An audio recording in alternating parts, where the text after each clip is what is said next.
selamat siang. Perkenalkan, nama saya Paulus Pius Perelusi. Saya di sini akan menjelaskan tentang apa itu hukum termodinamika berikut, serta penjelasan sedikit dan contoh-contoh.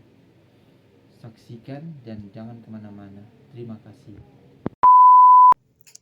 Termodinamika adalah cabang fisika yang mempelajari hukum-hukum dasar tentang perpindahan energi dalam bentuk kalor dan usaha. Namun, perpindahan energi memiliki perbedaan. Energi perpindahan dalam berbentuk kalor terjadi perpindahan temperatur, contohnya pada gelas berisi es teh. Sedangkan energi dalam bentuk usaha tidak tergantung pada temperatur. Jadi secara singkat adalah termodinamika adalah studi tentang kalor yang berpindah. Lanjut, istilah pada termodinamika dibagi menjadi dua. Yang pertama adalah sistem. Sistem adalah suatu benda atau keadaan yang menjadi objek pengamatan kita. Contohnya seperti di dalam ruangan. Di dalam ruangan itu disebut sistem, sedangkan di luar ruangan atau di lingkungan yang secara terbuka disebut segala lingkungan. Lingkungan adalah segala sesuatu yang di luar sistem yang dapat mempengaruhi keadaan sistem secara langsung.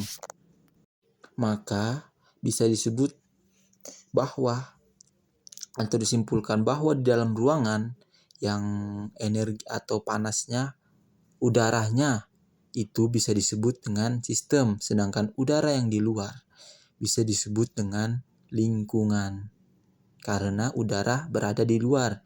Tetapi kalau misalnya udara berada di dalam ruangan disebut dengan sistem.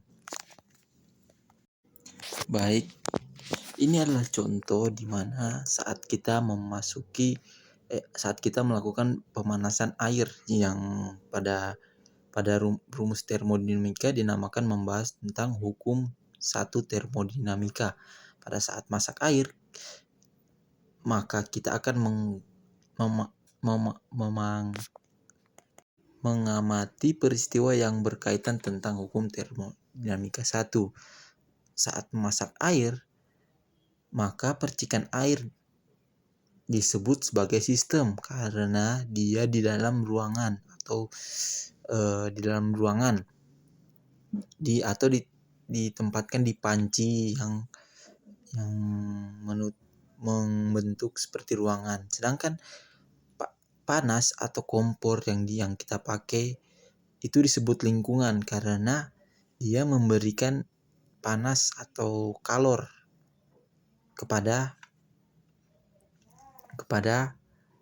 si sistem ini untuk air menjadi mendidih. Pada saat memasak air, maka kita akan menambah energi kalor ke dalam sistem sehingga air yang tadinya tidak matang, saat kita menambah kalor, maka air itu akan menjadi matang. Maka itu dinamakan hukum termodinamika 1, di mana air menjadi matang sehingga hukum termodinamika tersebut disebut usaha.